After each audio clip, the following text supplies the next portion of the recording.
দেবতা আর অসুররা তাদের মধ্যে সর্বদাই কিন্তু একটা বিবাদ। কিসের জন্য? এই ত্রিলোকের ঐশ্বর্যের অধিকারী কে হবে? দেবতারা অধিকার করবে, তারা রাজত্ব করবে, নাকি অসুরেরা রাজত্ব করবে? এই নিয়ে উভয়ের মধ্যেই একটা দ্বন্দ্ব সবসময় রয়েছে। তাদের মধ্যে যে যুদ্ধ হতো, তারা কি করেছে? দেবতাগণ বৃহস্পতিকে পৌরোহিত্যে বরণ করে নিয়েছে, গুরু বলে স্বীকার করে নিয়েছে। আর অসুরেরা কাকে গুরু বলে স্বীকার করেছিল? শুক্রাচার্য। এ কারণে বলা হয় দেবগুরু বৃহস্পতি আর দৈত্যগুরু শুক্রাচার্য। এবার এই দুই গুরুর মধ্যেও আবার বনিবনা ছিল না। শুক্র আর বৃহস্পতি একে অপরের সঙ্গে মিত্রতা ছিল না। আর তার মধ্যে এই দুজনের মধ্যে একটা অন্তর ছিল। কি অন্তর? এই শুক্রাচার্য ভগবান শিবের তপস্যা করে, ভগবান শিবকে তুষ্ট করে মৃত সঞ্জীবনী মন্ত্র শিখে নিয়েছে। এতে কি হতো? এই যখন যখন দেবাসুরের যুদ্ধ হতো, এই দেবতার অসুরের মধ্যে যখনই যুদ্ধ হতো, যত সৈন্য মারা যেত, দেবতাদের সৈন্য মারা যেত আর বাঁচত না। কিন্তু অসুরদের সৈন্য যা যা মারা যেত, ওই শুক্রাচার্য মৃত সঞ্জীবনী দ্বারা তাদেরকে আবার জীবিত করে দিত। তাহলে কি হলো? সৈন্যের সংখ্যা কমলো না, যা মরতো আবার বেঁচে যেত। দেবতারা পড়ে গেলেন চিন্তায়, কি করা যায়? এভাবে সৈন্যের সংখ্যা কমতে আসছে, আমাদের ক্ষমতা কমে যাচ্ছে, আমরা এমনিতেই যুদ্ধ করে পারি না। আর তাতে যদি মৃত সঞ্জীবনী দ্বারা অসুররা অসুরদের সৈন্যকে আবার জীবিত করে নেয়, তাহলে তো আমাদের অবস্থা আরো খারাপ হয়ে যাবে। কি করা যায়? বলে দেখো, যে শক্ত কাজ গায়ের জোরে হয় না, সেই শক্ত কাজ বুদ্ধি দিয়ে করতে হয়। সব কাজ গায়ের জোর খাটালে সম্ভব নয়, কিছু কাজ আছে বুদ্ধি দিয়ে করতে হয়। আর দেবতারা চিরকালই বুদ্ধিতে প্রখর। অসুরেরা দেখেছেন তো, খালি ছুটে বেড়াতো, খালি যুদ্ধ করে বেড়াতো, বুদ্ধি কম ছিল। আর দেবতাদের বুদ্ধি ছিল তীক্ষ্ণ। যখন যখন বিপাকে পড়েছে, কোনো না কোনো পথ কিন্তু তারা ঠিক খুঁজে বের করেছে। আজকেও পথ বের করেছে। কি পথ বের করেছে? এই বৃহস্পতির এক পুত্র ছিল, তার নাম কচ। দেবতারা কচকে নিয়ে বলছে, বাবা শোন, আমাদের একটা কাজ করে দিতে হবে। কি কাজ? না, এই শুক্রাচার্যের কাছে এক মন্ত্র আছে, মৃত সঞ্জীবনী মন্ত্র। তা তোকে গিয়ে শুক্রাচার্যের শিষ্য হয়ে সেই মন্ত্র শিখে আসতে হবে। আচ্ছা, বেশ ভালো কথা। আর বলে শোন, শুক্রাচার্যকে প্রসন্ন করা অত্যন্ত সহজ। কিভাবে? শুক্রাচার্যের এক কন্যা আছে, এই শুক্রাচার্যের কন্যার নাম দেবযানী। দেবযানীকে যদি তুষ্ট করতে পারিস, তাহলে শুক্রাচার্য অতি দ্রুত তুষ্ট হয়ে যাবে। আচ্ছা বেশ, তাহলে এখন কি করা যায়? বৃহস্পতির কাছে গেছে কচ পিতা। দেবতাগণ এমন এমন সিদ্ধান্ত দিয়েছেন, দেবতাগণও কি উপস্থিত হয়েছেন, গুরুদেব আমাদের রক্ষা করুন, এছাড়া আর কোনো উপায় দেখছি না। বৃহস্পতি বলছে, বেশ যাও, দেবতাগণ যেমন চাইছে তাই করো। কচ চলে গেছে শুক্রাচার্যের কাছে। কত অদ্ভুত দেখুন। এখন তো আমরা ছোট ছোট বিষয়ে নিজেদের মধ্যে ঝগড়া বিবাদ করে ফেলি। আর দেখুন, যেখানে বৃহস্পতি আর শুক্র একে অপরের মিত্র নয়, দুই পক্ষ, সেইখানে বৃহস্পতির সন্তান কচ গেল শুক্রের কাছে বিদ্যা অধ্যয়ন করার নাম করে, শিষ্যত্ব গ্রহণ করবার জন্য। শুক্র কিন্তু ফিরিয়ে দেয় না। শিক্ষা দান করবার জন্য কেউ কাউকে শত্রু মনে করত না, কেউ কোনো প্রতিদ্বন্দ্বিতা রাখতো না বিদ্যা অধ্যয়ন করবার জন্য। আজকে কচ গিয়ে তার পরিচয় দিয়েছেন, আমি অঙ্গিরা ঋষির পৌত্র, মানে অঙ্গিরার নাতি, আর বৃহস্পতির পুত্র আমি এসছি আপনার কাছে বিদ্যা অধ্যয়ন করার জন্য, আপনার শিষ্যত্ব গ্রহণ করবার জন্য। তা আমাকে বিদ্যা অধ্যয়ন করার। শুক্রাচার্য এক কথাতে রাজি হয়ে গেছে। বেশ, তোমাকে আমার কাছে সহস্র বৎসর থাকতে হবে, বিদ্যা অধ্যয়ন সম্পূর্ণ যদি করতে চাও সহস্র বৎসর আমার কাছে থাকতে হবে, বিদ্যা অধ্যয়ন করতে হবে, ব্রহ্মচর্য পালন করতে হবে। আর বলে, আমার কাছ থেকে সম্পূর্ণ বিদ্যা অধ্যয়ন করতে গেলে আমার কন্যাকে সবসময় তুষ্ট করতে হবে। কাজটা খুব সহজ মনে হচ্ছে তো? মনে হচ্ছে তো খুব সহজ কাজ? হ্যাঁ, একটু ভালো করে বিচার করুন। হ্যাঁ, যুবক গেছে, তাকে বলা হচ্ছে ব্রহ্মচর্য পালন করতে, আর সেই সময়ে দেবযানীর মতো সুন্দর আর কোনো কন্যা ছিল না। দেবযানীর মতন দেখতে রূপবতী দ্বিতীয় আর কোনো কন্যা ছিল না।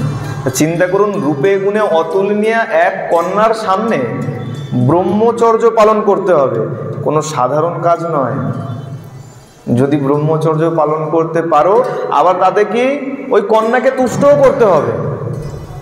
চিন্তা করে দেখুন, সহজ কাজ তো মনে হচ্ছে। সুন্দরী কন্যা, তাকে তুষ্ট রাখতে হবে, আবার তোমাকে ব্রহ্মচর্য পালন করতে হবে। যদি পারো তাহলেই তোমাকে বিদ্যা অধ্যয়ন করাবো, তোমাকে শিষ্য বলে গ্রহণ। আর কি করলেন? কচ তাই করলেন। কত কঠোর তপস্যা দেন। দেবযানীর সামনে সামনে থাকতেন, দেবযানীর কাছে কাছে থাকতেন। দেবযানী যখন বলতো নৃত্য করো, কচ নৃত্য করে দেখাতেন। কচ সুগায়ক ছিল, দেখতে অত্যন্ত সুন্দর ছিল। আর মহিলারা, নারীরা সাধারণত দেখতে সুন্দর পুরুষকে এমনিতেই পছন্দ করে, তাতে আবার ভালো গায়ক। আর কচ কি করতো? অভিসন্ধিত মনে ছিল আমাকে মৃত্যুঞ্জয় মন্ত্র অধ্যয়ন করতে হবে, মাঝে মাঝে ফুল উপহার দিত, কখনো কখনো গান গেয়ে শোনাতো। আর এইভাবে আস্তে আস্তে দেবযানীর মনে কচকে ভালো লেগে গেছে, কাছে কাছে থাকে। কিন্তু কচ কিন্তু ব্রহ্মচর্য নষ্ট করে নাই। গুরুদেবের আজ্ঞা, ব্রহ্মচর্য পালন করতে হবে। নিজে ব্রহ্মচর্য ব্রত পালন করে কচকে তুষ্ট রাখে, দেবযানীকে তুষ্ট রাখছে। কখনো গান গেয়ে শোনাচ্ছে, কখনো নৃত্য করছে, কখনো পুষ্প উপহার দিচ্ছে। এভাবে দেখতে দেখতে 500 বছর কেটে গেছে। কত বছর থাকবে বলা হয়েছিল? 1000 বছর, সহস্র বছর।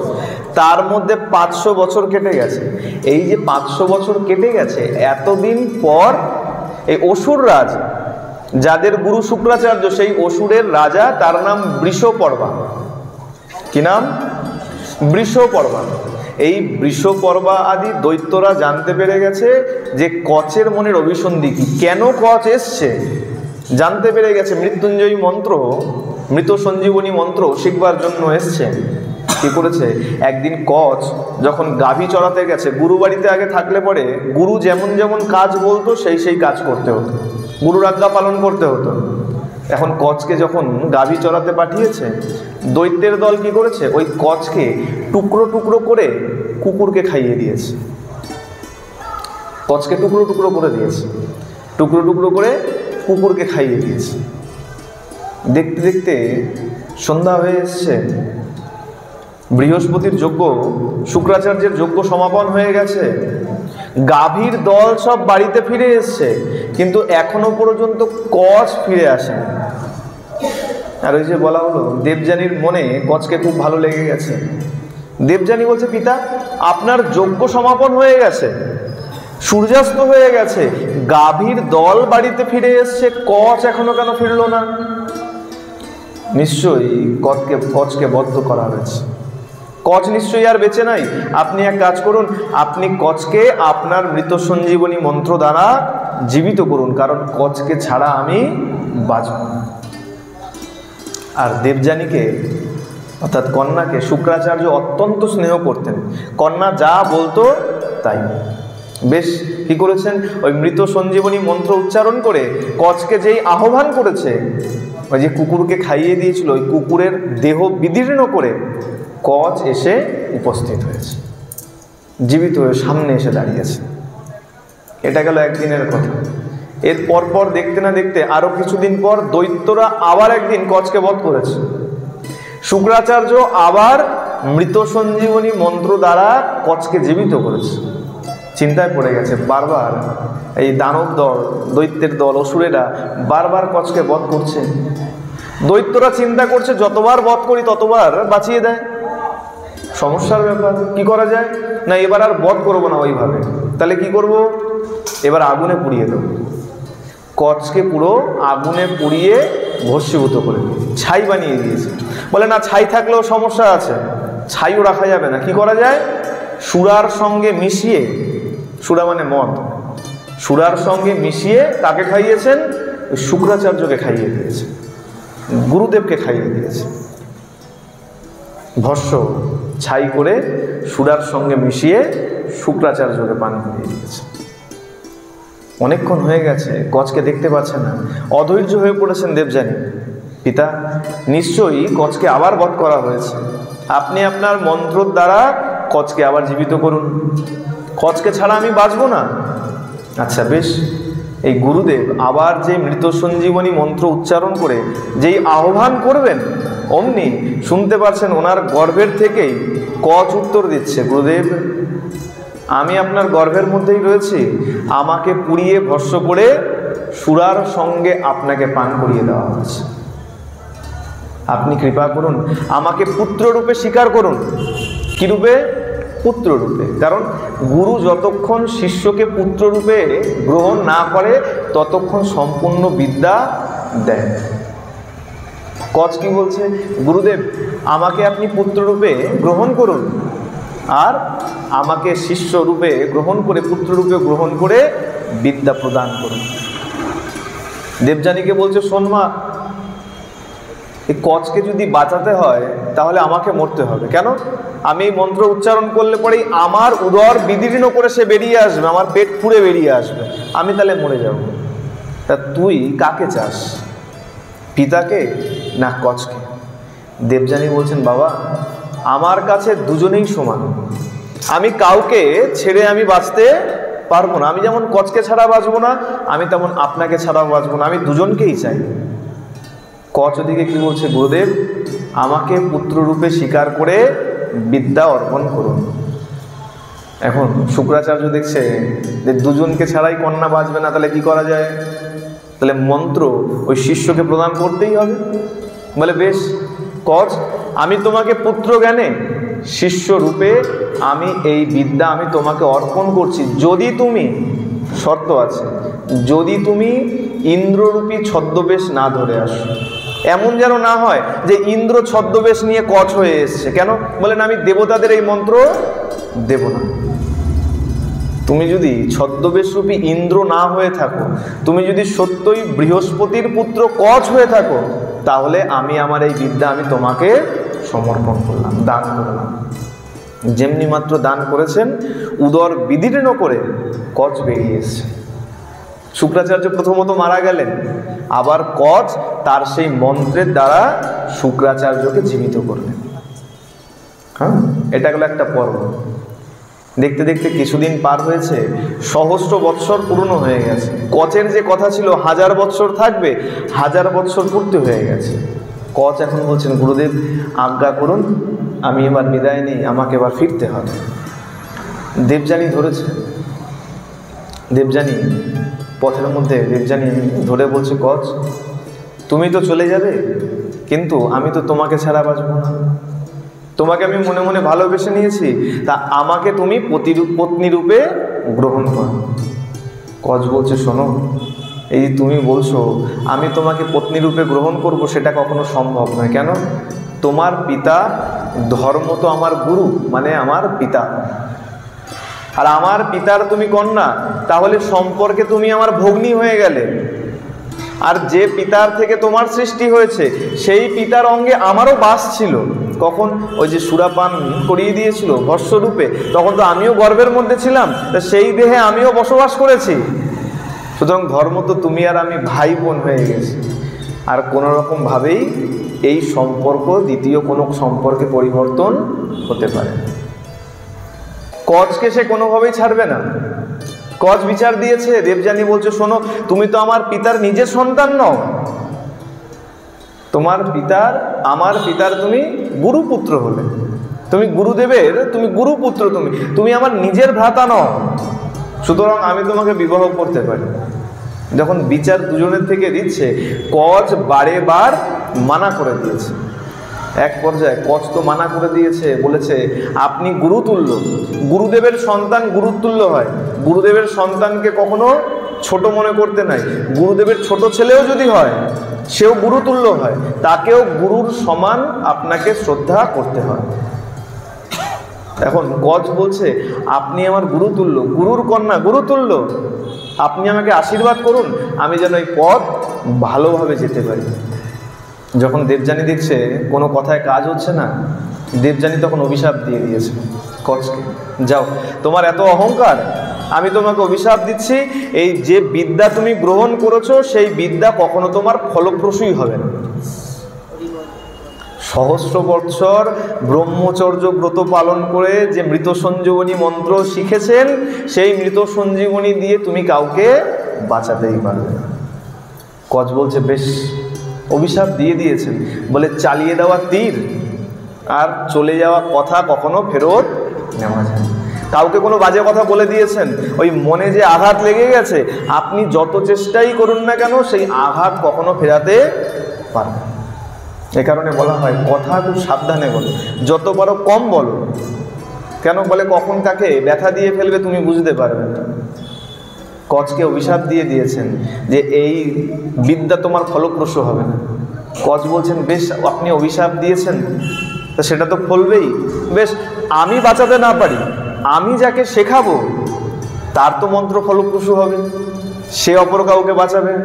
আর আপনি যখন কামের বশে আমার বিদ্যাকে নষ্ট করে দিলেন, কামের বশে আপনি আমাকে প্রতিরূপে পেতে চেয়েছেন, সেই কামনার বশে যখন আমার বিদ্যা নষ্ট করে দিলেন, আমিও আপনাকে অভিশাপ দিচ্ছি, স্ববর্ণে আপনার কখনো বিবাহ, আপনি তো ব্রাহ্মণের কন্যা, কোনো ব্রাহ্মণ পুত্র আপনাকে কখনো বিবাহ, কোনো ঋষি পুত্র আপনাকে বিবাহ করবে না। দুজনে দুজনকে অভিশাপ দিয়ে দিলেন। কচ চলে গেলেন দেবলোকে। এদিকে আরেক ঘটনা ঘটে গেছে, এই লীলা তো অনেক বড়। এই যখন সুরাপান করিয়ে দিয়েছিল, সুরাপানের সময় যখন এই কচ শুক্রাচার্যের উদর বিদীর্ণ করে বেরিয়ে এসছে, আর শুক্রাচার্য তারপরে আবার যখন বেঁচে গেছেন, শুক্রাচার্য অভিশাপ দিয়েছেন, কি বলেছেন? বলেছেন মন্দমতি ব্রাহ্মণরা যারা মোহবশে সুরাপান করবে তাদের ধর্ম নাশ হয়ে যাবে। মন্দমতি যাদের বুদ্ধি কম, বুদ্ধি খারাপ থাকবে, যে সমস্ত ব্রাহ্মণ সুরাপান করবে, ওই সুরাপানের সাথে সাথে তাদের এই ধর্ম নষ্ট হয়ে যাবে। এ কারণে বলা হয়, কলিযুগে একটা কথা খুব শোনা যায় যে নেশা ভাঙ করে যেসব ব্রাহ্মণ, যে কোনো নেশা, বিড়ি হোক, সিগারেট হোক, গুটখা তামাক হোক কি মদ্যপান হোক, তাকে দিয়ে কখনো ধর্ম আচরণ করাতে, যদি আপনি জেনেছেন সে কোনো নেশা করে, তাকে দিয়ে কোনো সময় কদাপি, বলা হয়েছে তাকে দিয়ে কখনো ধর্ম আচরণের কোনো কাজ, ধর্মকর্ম কোনো কিছু করাতে। আমার কথা না, শাস্ত্রের কথা। তো অভিশাপ দিলেন, কচ ফিরে গেলেন। দেবযানী, এখন এই দেবযানীর সঙ্গে আবার বন্ধুত্ব ছিল ওই যে বৃষপর্বা, অসুর, অসুরদের রাজা, সেই বৃষপর্বার কন্যা, তার নাম ছিল শর্মিষ্ঠা। তাকে দেখতে ছিল আরো অপূর্ব, আর তার সঙ্গে সবসময় সহস্র হাজার দাসী তার সঙ্গে সঙ্গে থাকত। এই দেবযানী আর শর্মিষ্ঠা একদিন এক বনের মধ্যে জলকেলি করছে, নদীতে নেমে জলকেলি করছে, সমস্ত সখীদের সঙ্গে নিয়ে জলকেলি করছে। আর হঠাৎ করে ইন্দ্রদেব বায়ুর রূপ ধারণ করে কি করেছে, ওই যে জলকেলি করতে যেসব নারীরা নেমেছে, দেবযানী, শর্মিষ্ঠা আদি সব সখীরা, তাদের বসনগুলোকে বায়ুর দ্বারা সব এক জায়গায় করে দিয়েছে, মিশিয়ে দিয়েছে। আর যখন মিশিয়ে দিয়েছে, জলকেলি করে যখন উঠেছে, শর্মিষ্ঠা বুঝতে পারেনি, না বুঝে দেবযানীর বসন পরে নিয়েছে, মানে গুরুপুত্রীর পোশাক পরে নিয়েছে। দেবযানী যখন উঠে এসে দেখছে দেবযানীর পোশাক শর্মিষ্ঠা পরে নিয়েছে, আর যেমনি মাত্র দেখেছে যে আমার পোশাক শর্মিষ্ঠা পরে নিয়েছে, অমনি ক্রুদ্ধ হয়ে গেছে যে তোর মন্দমতি, তোর এতটুকু বিচার নাই, গুরুদেবের তুল্য গুরুপুত্রী হয়, আর তুই কিনা গুরুপুত্রীর পোশাক তুই কিনা পরে নিয়েছিস, তোর বুদ্ধি এত স্খলন হয়ে গেছে, তুই এত মন্দ বুদ্ধি। এখন শর্মিষ্ঠা বলছে, দেখ আমি বুঝতে পারিনি, ভুলবশত আমি এই পোশাক পরে নিয়েছি, বেশ তুই আমার পোশাক পরে নে। বলে না, তা কখনো হবে না, আমার পোশাক দে। পোশাক নিয়ে এখন টানাটানি শুরু হয়ে গেছে। শর্মিষ্ঠা বলছে, আরে এই যে তুই এত বড় বড় কথা বলছিস, তুই কি ভুলে গেছিস তুই হলি এক যাচকের কন্যা?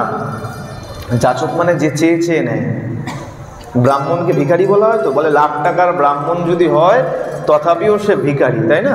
যখন উপনয়ন সংস্কার হয় বলে কমসে কম 5 বাড়ি হলেও তাকে ভিক্ষা করতে হবে, লাখ টাকার ব্রাহ্মণ হলেও সে ভিখারি। আজকে শর্মিষ্ঠা অসুররাজ বিশ্বকর্মার কন্যা দেবযানীকে বলছে তুই হলি যাচকের কন্যা, তোর পিতা নিচ আসনে বসে আমার পিতার স্তব স্তুতি করে, আমার অস্ত্র আছে তোর অস্ত্র নাই, আর তুই কিনা এসেছিস আমার সঙ্গে যুদ্ধ করতে, আমার সঙ্গে বাগবিতণ্ডা করতে, তোর এত বড় সাহস, যা তোর এই বসন দেব না। বলে কি করেছে, যখন এই বসন নিয়ে টানাটানি করছে, টানাটানির সময় ওই হাতাহাতি করতে করতে দেবযানীকে এমন ধাক্কা মেরেছে, দেবযানী পাশের একটা কুয়োর মধ্যে পড়ে গেছে, নির্বস্ত্র অবস্থায় কুয়োর মধ্যে পড়ে গেছে। শর্মিষ্ঠা ঘুরে আর দেখেনি পর্যন্ত যে সেখানে সে বাঁচলো না মরলো, তার সখীদের নিয়ে শর্মিষ্ঠা চলে গেছে। আর ওই কুয়োতে যখন পড়েছে বেশ অনেকক্ষণ সময় ওই জলের মধ্যে লাফালাফি করেছে, আর ঠিক সেই সময় মহারাজ যযাতি এসছে সেই বনের মধ্যে মৃগয়া করতে।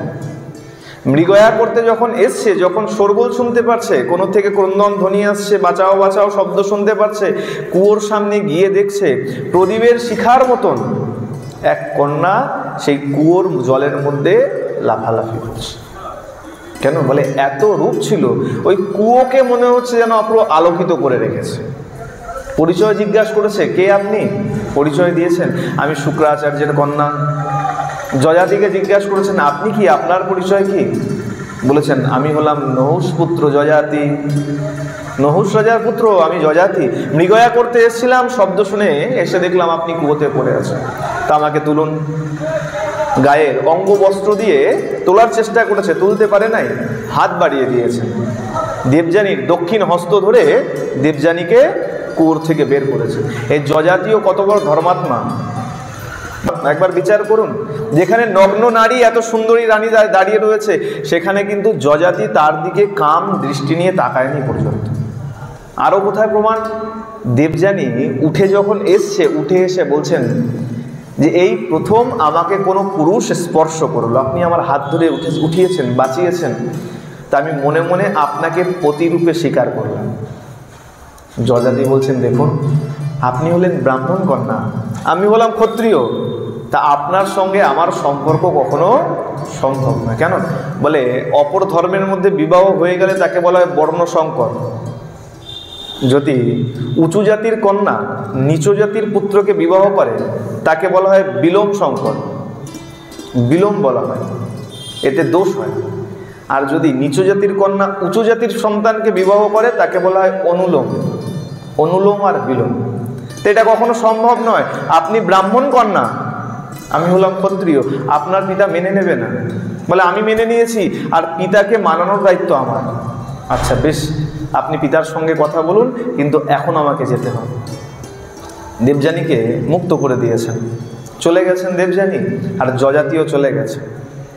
দেবযানী যখন বাড়ি ফিরে গেছে, বাড়িতে ফিরে গিয়ে পিতাকে বলছে, আচ্ছা পিতা আপনি সত্য করে বলবেন, আপনি কি কোনো যাচক? চেয়ে চিনতে আমাদের দিন চলে? আপনি কি কেবল কারোর স্তুতি গান করে আপনি নিজের ভরণ পোষণ করেন? বলে কেন, তুমি এরকম কেন আমাকে জিজ্ঞাসা করছো? বলছে না, আমার সঙ্গে শর্মিষ্ঠার আজকে বাক বিতণ্ডা হয়েছে।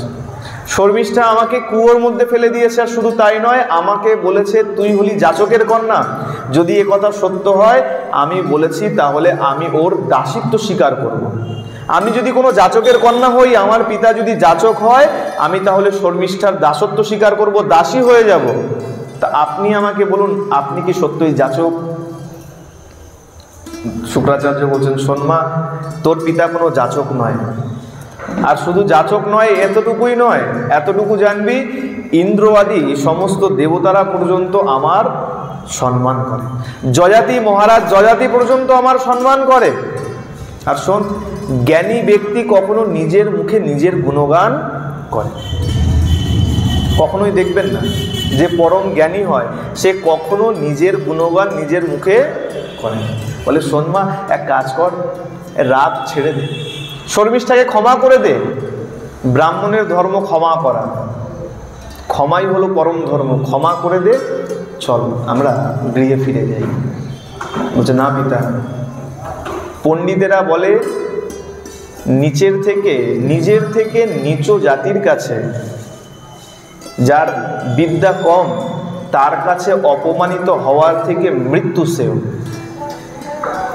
শ্রেয়। তা আপনি এখন বিচার করুন, আপনি কি করবেন? কন্যা যখন বিচার দিয়েছে, শুক্রাচার্য কি করেছেন, নিজের কমণ্ডলু আর আসন তুলে নিয়ে মেয়েকে সঙ্গে করে, কন্যাকে সঙ্গে করে আজকে গিয়ে দাঁড়িয়েছেন বৃষপর্বার কাছে। বৃষপর্বা যেই মাত্র দেখেছেন যে গুরুদেব এসছে, গুরুদেবকে সাষ্টাঙ্গ প্রণাম করেছেন। গুরুদেব, এখানে আসার কারণ? আপনি আদেশ করতেন, আমি গিয়ে উপস্থিত হতাম। বলে না বৃষপর্বা, একটা জিনিস জানবে, একবার পাপ করলে তার ক্ষমা হয়তো হয়, কিন্তু বারংবার যদি পাপ করতে থাকো তাহলে তার সমূলে বিনাশ হয়ে যায়। একবার পাপ ক্ষমা করা যায়, বারবার পাপ কি? বারবার কি পাপ করেছে?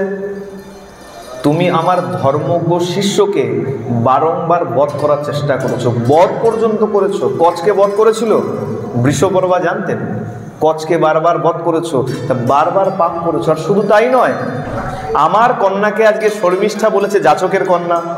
গুরুদেব, এই ছোটদের কথা ধরতে নাই, আপনি আমার কন্যাকে ক্ষমা করে দিন, ওর সব ভার আমি নিচ্ছি, আপনি ক্ষমা করে দিন। গুরুদেব বলছে, দেখো আমি হয়তো ক্ষমা করে দিলাম, কিন্তু আমার স্নেহ সব থেকে যার উপরে বেশি, আমার কন্যা কিন্তু এখনো তুষ্ট হয়নি। যদি তুষ্ট করতে চাও, আমরা যদি এখানে থাকবো সেই যদি চাও তুমি, তাহলে আমার কন্যাকে গিয়ে তুষ্ট করো। বেশ, বৃষপর্বা শর্মিষ্ঠাদি সবাইকে নিয়ে দেবযানীর কাছে উপস্থিত হয়েছে। দেবযানীকে বলেছে যে তুমি আমাদের ক্ষমা করে দাও, তুষ্ট হও। কি করলে তুমি তুষ্ট হবে? দেবযানী বলেছে, বেশ, আমাকে যদি তুষ্ট করতে হয় তাহলে শর্মিষ্ঠার সঙ্গে 1000 দাসীকে আমাকে দান করতে হবে। কি হিসাবে? দাসী হিসাবে। আমি যখন বিবাহ করে যাব, তারাও আমার সঙ্গে দাসী হয়ে যায়। কিন্তু বৃষপর্বা কেউ কখনো চায় নিজের সন্তানকে অপরের দাসী করে দিতে? শর্মিষ্ঠা কি বলছেন? বৃষপর্বা চাননি। শর্মিষ্ঠা বলছেন, পিতা, সে সন্তান কখনো সুসন্তান নয় যে পিতাকে বিপদের থেকে উদ্ধার করতে পারে। যে পিতাকে বিপদের থেকে উদ্ধারই করতে পারলো না, সে সুসন্তান কেমন? আপনি এখন বিপদে পড়েছেন, আপনাকে এই বিপদ থেকে উদ্ধার করাও আমার কর্তব্য। আমি হাসি মুখে দেবযানীর দাসিত্ব স্বীকার করি। সব মীমাংসা হয়ে গেল, আবার তারা সেখানেই বসবাস করতে আরম্ভ করল। দেখতে দেখতে কিছুদিন গেছে, দেবযানী শর্মিষ্ঠা আদি সমস্ত দাসীদের নিয়ে বনে বিচরণ করছে। আর বিচরণ করতে করতে আজকে আবার সেই যযাতি মহারাজ এসছেন মৃগয়া করতে। আর অদ্ভুত ব্যাপার, এসে দেখছেন দেবযানী বসে আছে, আর দেবযানীর পায়ের কাছে অপূর্ব সুন্দরী, শর্মিষ্ঠা অত্যন্ত সুন্দরী ছিল, অপূর্ব সুন্দরী এক কন্যা বসে দেবযানীর চরণ সেবা করছে। দেবযানীকে জিজ্ঞাসা করেছেন, পরিচয় জানতে চেয়েছেন। দেবযানী পরিচয় দিয়েছেন। যযাতিও যখন পরিচয় দিয়েছেন, তার স্মরণে পড়ে গেছে যে হ্যাঁ, একবার আমাকে এই যযাতি মহারাজ আমাকে বাঁচিয়েছিলেন, প্রাণ রক্ষা করেছিলেন, আমার কুয়োর থেকে উদ্ধার করেছিলেন। যখন জিজ্ঞাসা করছে এই কন্যাকে তোমার চরণ সেবা যে করছে, দেবযানী বলছে, দেখুন, দৈবের কারণে অনেক সময় অনেক কিছু ঘটে যায়। জানবেন এটাও কোনো দৈব, যে দৈবের কারণে ও আজকে আমার দাসী হয়েছে। দৈব বলে, বিধি যদি তোমার কপালে খারাপ কিছু লিখে রাখে, সেটা ঘটবেই ঘটবে। তো দৈবের কারণে ও আজকে আমার দাসী হয়েছে, ছেড়ে দিন। আপনি আমাকে উদ্ধার করেছিলেন, আমি তখনই মনে মনে আপনাকে পতিরূপে গ্রহণ করেছি, আজকে আমাকে পত্নীরূপে আপনাকে গ্রহণ করতেই হবে। বলে, দেখো, তোমার পিতা যদি রাজি থাকে, তোমার পিতার যদি আদেশ থাকে, তাহলেই আমি তোমাকে গ্রহণ করতে পারি, নচেত নয়। বলে, বেশ, পিতার থেকে অনুমতি নেওয়ার কর্তব্য আমার। পিতাকে ডেকেছেন। শুক্রাচার্য যখন এসছে, পিতাকে বলছেন, পিতা, এটা আমাকে ওনার হাতে দান করুন। শুক্রাচার্য বলছে, শোনমা, এর থেকে উপযুক্ত বড় তুই পাবি না। কেন? কচের অভিশাপ আছে তোর উপরে, মনে আছে তো? কচ অভিশাপ দিয়েছিল, স্ববর্ণে তোর বিবাহ হবে না, কোনো ঋষি পুত্রের সঙ্গে তোমার বিবাহ হবে না। তে মহারাজ যজাতি ছাড়া উপযুক্ত স্বামীও তুই পাবি না, বেশ আমি তোকে যজাতির হাতে দান করলাম। যজাতির হাতে দান করে দিয়েছেন, বিবাহ দিয়ে দিয়েছেন। আর যজাতি যখন বিবাহ করে দেবযানীকে সঙ্গে নিয়ে যাচ্ছেন, শুক্রাচার্য তখন বারবার সাবধান করে দিয়েছে, মহারাজ সাবধান, এই যে সঙ্গে শর্মিষ্ঠা যাচ্ছে অত্যন্ত সুন্দরী দেখতে, একে কিন্তু ভুল করেও পত্নী রূপে স্বীকার করবেন। ইনি আপনার দাসী, দাসীকে দাসীর স্থান দেবেন, এ যেন আপনার পত্নী না। দেবযানীকে নিয়ে গেছেন, নিয়ে গিয়ে দেবযানীর জন্য তো মহল রয়েছেই, আর এই যে শর্মিষ্ঠাদি যত দাসী ছিল অশোক বনের মধ্যে এক গৃহ নির্মাণ করে দিয়েছে, সেখানে থাকবার ব্যবস্থা করে দিয়েছে, পোশাক দিয়ে দিয়েছে, আহার দিয়ে দিয়েছে। দেখতে দেখতে এই দেবযানীর দুই পুত্রের জন্ম দিয়েছে। দেবযানী আর রাজা যজাতির দুই পুত্র হয়েছে, এক হলো যদু আর দুই হলো তুর্বসু। যদু আর তুর্বসু।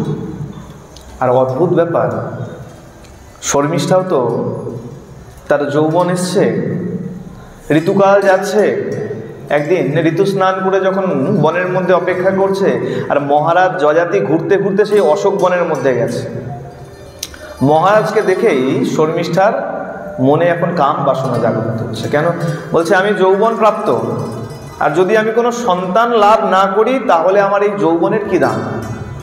মহারাজের চরণে পড়ে গেছেন, মহারাজ আমাকে কৃপা করুন, আপনি রাজা, আপনার কাছে যে যা চায় তাই আপনি দান করেন, আর ধর্ম তো আমিও আপনার পত্নী। কি অদ্ভুত যুক্তি দেখুন, কি বলছেন, ধর্ম তো, অধর্ম তো নয়, ধর্ম তো আমিও আপনার পত্নী। বলে কিভাবে? বলে যেদিন দেবযানী আপনাকে পতিরূপে স্বীকার করেছে, আমি তো দেবযানীর দাসী, তা দেবযানীর প্রতি আপনি যেদিন থেকে হয়ে গেছেন সেদিন থেকে আমিও আপনার পত্নী, আর আপনিও আমার পত্নী। এটা কিরকম? আচ্ছা মনে করুন কেউ কোনো অফিসে চাকরি করে, অফিসের যে মালিক আছে সে মালিক বলে ডাকে। আচ্ছা মালিকের ওপরেও যদি কোনো মালিক থাকে, যে কর্মচারী কাজ করছে, মনে করুন আমি কোনো অফিসে কাজ করছি, আমার যে মালিক আছে মালিকের ওপরেও আরেক মালিক আছে, তা সেই মালিকও তো আমার মালিক হবে, হবে তো, নাকি মালিক হবে না? তাহলে এই বিচার যদি দেখেন, তাহলে শর্মিষ্ঠা হলো দেবযানীর দাসী, তা শর্মিষ্ঠাই যখন তাকে মালিক রূপে স্বীকৃতি দিয়েছে, পতি রূপে স্বীকৃতি দিয়েছে, তাহলে আপনি সেই দাসীরাও তার পত্নী। ধর্ম তো আমি আপনার পত্নী, অধর্ম তো নয়। আমি চাই আমাকে সন্তান দান করুন। যজাতি বলছে, শোনো, শুক্রাচার্য আসার সময় আমার শ্বশুর মহাশয় বারবার মনে করিয়ে দিয়েছেন যে তোমাকে যেন পত্নী রূপে গ্রহণ, শয্যায় যেন না নেই। আর তুমি তো জানোই শুক্রাচার্যের ক্রোধ যদি হয় অভিশাপ দিয়ে দেবে। বলে দেখুন, কিছু কিছু জায়গায় মিথ্যা কথা বলা যায়, কিছু কিছু জায়গায় মিথ্যা কথা বলা যায়, সেখানে দোষ হয় না। কোথায় কোথায়? বলে পরিহাসকালে, যেখানে হাসি ঠাট্টা মজা হচ্ছে সেখানে যদি মিথ্যা কথা বলেন সেখানে দোষ হয়। বিবাহকালে, বিবাহ সংগঠিত করবার জন্য, কোনো কন্যাকে পার করবার জন্য, উদ্ধার করবার জন্য, বলে না কন্যা দায়গ্রস্ত পিতা, বিবাহকালে যদি কোনো মিথ্যা কথা বলা হয় তাহলে তার পাপ লাগে। প্রাণ সংকটকালে, আপনি এমন পরিস্থিতিতে দাঁড়িয়েছেন যেখানে আপনার প্রাণ সংকট এসে গেছে, সেই কালে যদি আপনি মিথ্যা কথা বলেন তাহলে তার কোনো অপরাধ হয় না। মহারাজ আপনি যদি এক্ষেত্রে মিথ্যা কথা বলেন তাহলে আপনার কোনো অপরাধ হবে না। যথারীতি ওই শর্মিষ্ঠার সঙ্গে সঙ্গ লাভ করেছে, দেখতে দেখতে শর্মিষ্ঠার 3 পুত্রের জন্ম হয়েছে। একদিন এই দেবযানী, আচ্ছা এই 3 পুত্রের নাম কি কি? 2 পুত্র নাম তো বললাম, দেবযানীর 2 পুত্র হলো যদু আর তুর্বসু, আর এই শর্মিষ্ঠার যজাতির 3 পুত্র হলো, তার নাম কি? দ্রুহু, অনু আর পুরু। দ্রুহু, অনু আর পুরু। একদিন দেবযানী কি করেছে, যজাতির সঙ্গে ওই অশোক বনে ঘুরতে বেরিয়েছে। ঘুরতে যখন বেরিয়েছে তখন দেখছে দেব বালক তুল্য সেই 3 বালক সেখানে খেলা করছে, অত্যন্ত সুন্দর দেখতে, দেব বালক, মনে হচ্ছে যেন দেবতাদের সন্তান। তো তাদের ডেকেছে, এই শোন তোদের পিতামাতার নাম কি, পরিচয় কি? অদ্ভুতভাবে সঙ্গে তো মহারাজ যজাতি ছিলেন, শর্মিষ্ঠার দিকে আঙুল দিয়ে বলছে ওই আমাদের মা, আর যজাতির দিকে আঙুল দিয়ে বলছেন এই আমাদের বাবা। 3 সন্তান যখনই পরিচয় দিয়েছে পিতা আর মাতার, দেবযানী বুঝতে পেরেছে। বুঝতে পেরে মহারাজকে বলছেন, মহারাজ আপনি ধর্মজ্ঞ, আর ধর্মজ্ঞ হয়ে আপনি কিনা আমার সঙ্গে অধর্ম করলেন। যেখানে আপনাকে আমার পিতা বারবার বারণ করেছিল যে শর্মিষ্ঠাকে যেন আপনি পত্নী রূপে গ্রহণ না করেন, আর সেখানে আমি কিনা কত বড় হতভাগিনী, ওকে 3 সন্তান দান করেছেন আর আমার কেবল 2 সন্তান, আপনি নিশ্চয়ই ওকে বেশি ভালোবাসেন। ক্রোধে লাল হয়ে দেবযানী বলছে আমি আর এখানে থাকবো না, আমি আর এখানে থাকবো না, আমি এখনই পিতার আলয়ে ফিরে যাব। চলতে শুরু করেছে। যজাতি চিন্তা করছে এখন যদি দেবযানী পৌঁছে যায় শুক্রাচার্যের গৃহে তাহলে তো অভিশাপ অবধারিত, পিছ পিছ যজাতিও গেছে। যতক্ষণে দেবযানী গিয়ে শুক্রাচার্যকে সব বলে দিয়েছে, যজাতি গিয়ে যখনই উপস্থিত হয়েছে শুক্রাচার্য দেখা মাত্রই অভিশাপ দিয়ে দিয়েছেন, মহারাজ আপনাকে বারংবার সাবধান করেছিলাম, আর সেই অপরাধ যখন করলেন তাহলে আমার অভিশাপে আপনি দুর্জয় জরাগ্রস্ত হবেন। অভিশাপ দেওয়া মাত্রই দেখতে না দেখতে সেই সুঠাম মহারাজ যজাতি দেখতে না দেখতে একদম বৃদ্ধ হয়ে গেছে, জরাগ্রস্ত হয়ে গেছে। দাঁত নেই, চামড়া ঝুলে গেছে, মাথার কেশ সাদা হয়ে গেছে। হ্যাঁ, যিনি একদম সুঠাম সোজা হয়ে দাঁড়াতেন তিনি আজকে লাঠি ভর করে দাঁড়িয়েছেন, জরাগ্রস্ত হয়ে গেছে। যজাতি শুক্রাচার্যকে বলছেন, মহর্ষি আমাকে ক্ষমা করুন, ভুল হয়ে গেছে, এর থেকে উপায় বলুন, ক্ষমা করুন। শুক্রাচার্য বলছে, শোনো আমি মিথ্যা বলি না, যা বলি তাহাই সত্য, আর অভিশাপ যেটা দিয়েছি সেটাও মিথ্যা হচ্ছে না। আচ্ছা বেশ, তোমাকে আমি একটা মুক্তির পথ দিচ্ছি। কি পথ? যদি তোমার থেকে এই জরা কেউ গ্রহণ করে তাহলেই তুমি এই জরা থেকে মুক্ত হয়ে আবার তুমি পুনরার অবস্থায় ফিরে যাবে, যৌবন পাবে, যৌবন ফিরে পাবে। এখন যজাতি বলছে, বেশ তাহলে আমাকে আরেকটা আশীর্বাদ দিন, যে পুত্র আমার এই জরা নেবে সে সর্বদা কীর্তিমান থাকবে, তার কীর্তি কোনোদিন কমবে না, কীর্তিমান থাকবে, আর আমার রাজত্ব রাজ সিংহাসন সেই পাবে। শুক্রাচার্য বললেন, বেশ তাই হবে। ফিরে গেছেন রাজধানীতে, ফিরে গিয়ে সন্তানদের ডেকেছেন, একে একে সন্তানদেরকে ডেকেছেন। যদু, তুর্বসু, ধ্রুব, অনু, পুরু সবাই এসে দাঁড়িয়েছে। যদুকে বলেছেন, আমার এই বার্ধক্য নাও, এই জরা নাও, আর তোমার যৌবন আমাকে দাও, কিন্তু যদু মানা করে দিয়েছে। তুর্বসুকে বলেছেন, তুর্বসু মানা করে দিয়েছে। ধ্রুবকে বলেছেন, ধ্রুব মানা করে দিয়েছে।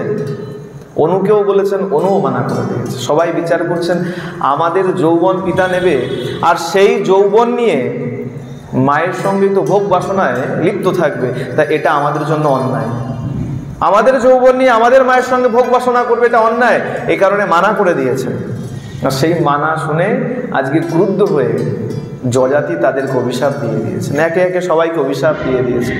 কাউকে অভিশাপ দিয়েছেন যে তোমাদের পুত্র হবে, পুত্র হলেই যৌবন প্রাপ্ত হলেই তারা মারা যাবে। যদুকে বলেছেন যে তুমি রাজত্ব কোনোদিন, তোমার সন্তান কোনোদিন রাজা হবে না।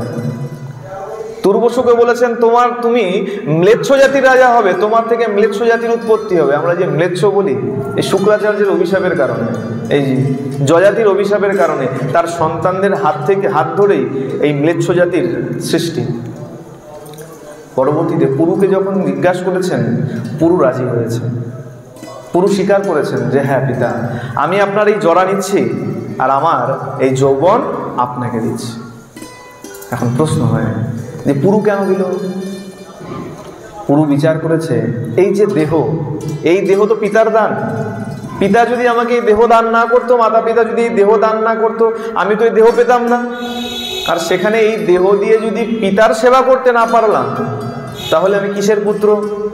এই বিচার করে পুরু নিজের সেই যৌবন দান করে দিয়েছে। যৌবন পেয়েছেন, সহস্র বৎসর পর্যন্ত রাজা যজাতি সেই যৌবন নিয়ে ধর্ম কর্ম আদি যা যা ভোগ বাসনা ছিল সমস্ত ভোগ করেছেন। এখন প্রশ্ন হতে পারে যে যজাতি বনে কেন গেল না? প্রশ্ন করা হয়েছে যযাতিকে, পিতা আপনি সব কিছু ত্যাগ করে তো বনেও যেতে পারতেন। বলে না, ওই রকম ত্যাগের কোনো মানে হয় না যে আমি মুখে মুখে বললাম আমি ত্যাগ করে দিয়েছি, কিন্তু মনের মধ্যে ভোগ বাসনা আছে, সেই ত্যাগের কোনো মূল্য নাই। আমি বনে চলে যেতে পারতাম, এই বার্ধক্য নিয়ে আমি বনে যেতে পারতাম, কিন্তু মনের মধ্যে তো আমার ভোগ বাসনা রয়েছে। ভোগ যতক্ষণ না সমাপ্ত হবে ততক্ষণ ত্যাগের কোনো মূল্য থাকে না। সহস্র বৎসর সেই যৌবন নিয়ে তিনি সব ভোগ বাসনা তিনি পূর্ণ করলেন। সহস্র বৎসর যখন পার হয়েছে, পুরুকে বলছেন, পুত্র সহস্র বৎসর অতিক্রান্ত হয়েছে, তুমি তোমার যৌবন ফিরিয়ে নাও, তোমার বার্ধক্য নাও। তো যযাতি বলছেন, শোনো, এই কামনা কোনোদিন শেষ হয় না। কামনা যত ভোগ করবে কামনা আরো বাড়বে, কামনা কিন্তু কমবে না। যে লোকটার আজকে মাইনে 10,000 টাকা, আগামী বছর 20,000 টাকা হয়ে গেলে সে কোনোদিন বলবে না যে আমার মাইনে আর না বাড়লেও হবে। কি বলবে? আগামী বছর যেন আমার 50,000 টাকা হয়, তাতেও শান্তি হবে না। আগামী বছর যেন 1,00,000 টাকা হয়ে যায়। মানে কি, ভোগ যত করছো বাসনা কিন্তু তোমার শেষ হচ্ছে। আগুনের মধ্যে যদি ঘিয়ের ছিটা দাও, আগুন কি নিভে যায়? আগুন আরো বেড়ে ওঠে। কামনার মধ্যে যখন কাম্য বস্তু এসে পৌঁছায়, সেই কামনা কোনোদিন নিবৃত্তি হয় না, সেটা আরো জেগে ওঠে। যযাতি বলছেন, এই কামনা, এই সারা পৃথিবীর যত ভোগ বাসনার যত দ্রব্য আছে, যত সম্পদ আছে, যদি একজন ব্যক্তিকেও দিয়ে দেওয়া হয় তাতেও তার কম পড়ে যাবে। যত ভোগ বাসনার দ্রব্য আছে যদি একজনকেও দিয়ে দেওয়া হয় তাতেও সে তৃপ্ত হবে না। সুতরাং তুমি তোমার যৌবন নাও, আমাকে আমার বার্ধক্য ফিরিয়ে দাও। বার্ধক্য নিয়ে বাকি শেষ জীবদ্দশায় বনে থেকে তপস্যা করে যে দেবলোক প্রাপ্ত হয়েছে, পুরু সিংহাসনে বসেছেন, পুরু রাজত্ব আরম্ভ করেছেন। পুরু কি করলেন? পিতা একবার বলেছেন আর পুরু তার নিজের যৌবন তৎক্ষণাৎ পিতাকে দিয়ে দিয়েছে। আর এই ঘটনায় যদি এখন ঘটে, এখন যদি ঘটে, পাওয়া যাবে এরকম সন্তান? বলে বাপ মাকে দুবেলা দুমুঠো খেতে দেওয়ার আগে চিন্তা করে, আর পিতার ব্যাধি, পিতার জরা, পিতার বার্ধক্য নেওয়া, এ তো অনেক দূরের কথা। আর সেইখানে দাঁড়িয়ে পুরু আজকে এক বাক্যে পিতার জরা একদিনের জন্য নয়, সহস্র বৎসর, 1000 বৎসরের জন্য সেই জরাকে গ্রহণ করে নিলেন। না, জরা গ্রহণ করতে হবে না। পিতামাতা এই ভবিষ্যতের অন্তিম জীবনের যে দুঃখ, সেইগুলো যদি সন্তানকে নেওয়াতে হয়, সেই রকম ধর্মজ্ঞ সন্তান যদি বানাতে হয়, তাহলে আমাদেরও উচিত এই ধর্ম জ্ঞান সন্তানকে প্রদান করা। ধর্মই শেখাই না, আর খালি চিন্তা করি সন্তান আমাকে বার্ধক্যে আমার সব ভার গ্রহণ করবে, আমাকে দেখবে, আমাকে খাওয়াবে, আমাকে পড়াবে। না, এটা কোনোদিন সম্ভব নয়। ধর্ম জ্ঞান যদি না দাও, তার বিবেক তৈরি হবে না। যতক্ষণ ধর্মজ্ঞান না যাবে ততক্ষণ আপনার সন্তানের বিবেক কখনো তৈরি হতে পারে।